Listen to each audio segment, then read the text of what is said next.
تاریخ اسلام میں بہت سے عظیم حکمران گزرے، مگر سلطان صلاح الدین ایوبی کا نام عزت، بہادری، رحم دلی اور انصاف کی علامت سمجھا جاتا ہے۔ آپ کا اصل نام یوسف بن ایوب تھا، مگر دنیا آپ کو سلطان صلاح الدین ایوبی کے نام سے جانتی ہے۔ آپ نے نہ صرف مسلمانوں کو متحد کیا بلکہ بیت المقدس کو بھی صلیبیوں سے آزاد کروایا۔ آپ کی زندگی کا ہر واقعہ ایمان، صبر اور اعلیٰ اخلاق سے بھرا ہوا ہے۔ یہ اس وقت کی بات ہے جب بیت المقدس پر صلیبیوں کا قبضہ تھا، مسلمان کمزور اور آپس میں تقسیم تھے۔ دشمن مسلمان پر ظلم کرتا، بے گناہوں کو قتل کرتا اور اسلامی مقدسات کی بے حرمتی کرتا تھا۔ ایسے مشکل وقت میں اللہ تعالیٰ نے سلطان صلاح الدین ایوبی کو مسلمانوں کا رہنما بنایا۔ سلطان صلاح الدین ایوبی بچپن ہی سے نیک، بہادر اور عبادت گزار تھے۔ آپ قرآن پاک کی تلاوت سے بہت محبت کرتے تھے اور راتوں کو اٹھ کر نماز پڑھتے تھے۔ آپ ہمیشہ فرماتے، فتح صرف تلواروں سے نہیں بلکہ اللہ کی مدد سے حاصل ہوتی ہے۔ جب آپ نے مسلمانوں کی قیادت سنبھالی تو سب سے پہلے مسلمانوں کو متحد کیا۔ آپ جانتے تھے کہ اتحاد کے بغیر کامیابی ممکن نہیں۔ آپ نے مصر، شام اور دوسرے اسلامی علاقوں کو ایک پرچم تلے جمع کیا۔ پھر آپ نے بیت المقدس کی آزادی کا عزم کیا۔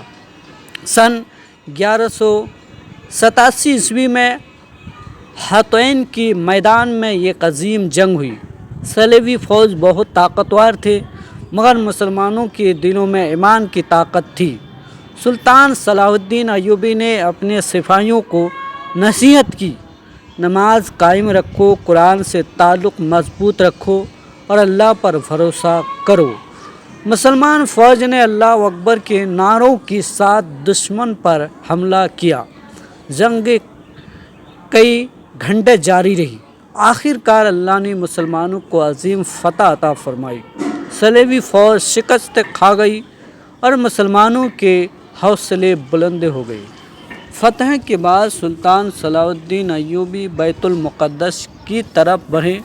شہر کے لوگ خوفزدہ تھے، کیونکہ جب صلیبیوں نے شہر پر قبضہ کیا تھا تو انہوں نے ہزاروں مسلمانوں کو بے رحمی سے قتل کر دیا تھا۔ لوگوں کو ڈر تھا کہ شاید اب مسلمان بھی بدلہ لیں گے، مگر سلطان صلاح الدین ایوبی کا کردار دشمنوں سے بالکل مختلف تھا۔ جب آپ بیت المقدس میں داخل ہوئے تو آپ کے شہر میں عاجزی تھی، آنکھوں میں آنسو تھے اور زبان پر اللہ کا شکر تھا۔ آپ نے اعلان فرمایا، آج کسی بے گناہ کو قتل نہیں کیا جائے گا۔ یہ سن کر لوگ حیران رہ گئے۔ آپ نے نہ صرف عیسائیوں کو امان دی بلکہ عورتوں، بچوں اور بوڑھوں کے ساتھ بھی حسن سلوک کیا۔ بہت سے غریب لوگ جرمانہ ادا نہ کر سکے تو سلطان نے اپنی جیب سے رقم دے کر انہیں آزاد کر دیا۔ ایک دن ایک بوڑھی عیسائی عورت روتی ہوئی سلطان کے دربار میں آئی۔ اس نے کہا، میرے بچے جنگ میں بچھڑ گئے ہیں، مجھے نہیں معلوم کہ وہ کہاں ہے۔ سلطان صلاح الدین ایوبی فوراً نرم ہو گئے۔ آپ نے سپاہیوں کو حکم دیا کہ اس عورت کے بچوں کو تلاش کیا جائے۔ کئی گھنٹوں کی تلاش کے بعد اس کے بچے مل گئے۔ جب وہ عورت اپنے بچوں سے ملی تو خوشی سے رونے لگی اور کہنے لگی، ایسا رحم دل بادشاہ میں نے کبھی نہیں دیکھا۔ یہی وہ اخلاق تھے جنہوں نے دشمنوں کے دل بھی جیت لیے۔ سلطان صلاح الدین ایوبی صرف بہادر جنرل ہی نہیں بلکہ ایک عادل حکمران بھی تھے۔ آپ سادہ زندگی گزارتے تھے۔ اگرچہ آپ ایک عظیم سلطنت کے بادشاہ تھے، مگر آپ کے کپڑے عام لوگوں جیسے ہوتے تھے۔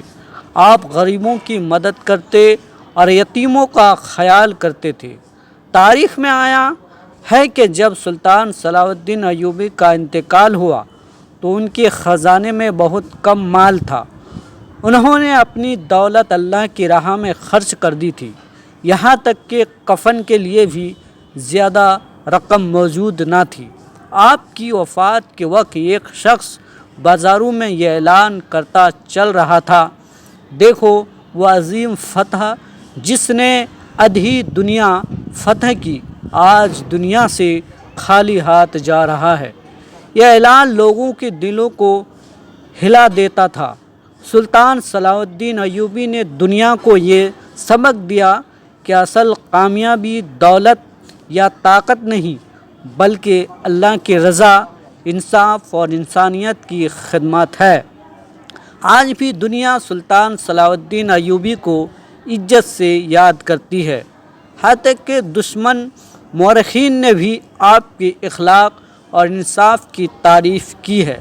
آپ کی زندگی نوجوانوں کے لیے ایک روشن مثال ہے کہ اگر انسان اللہ پر بھروسہ کرے، سچائی اختیار کرے اور انسانیت سے محبت کرے تو وہ دنیا میں عظمت حاصل کر سکتا ہے۔ بے شک یہی سچائی ہے۔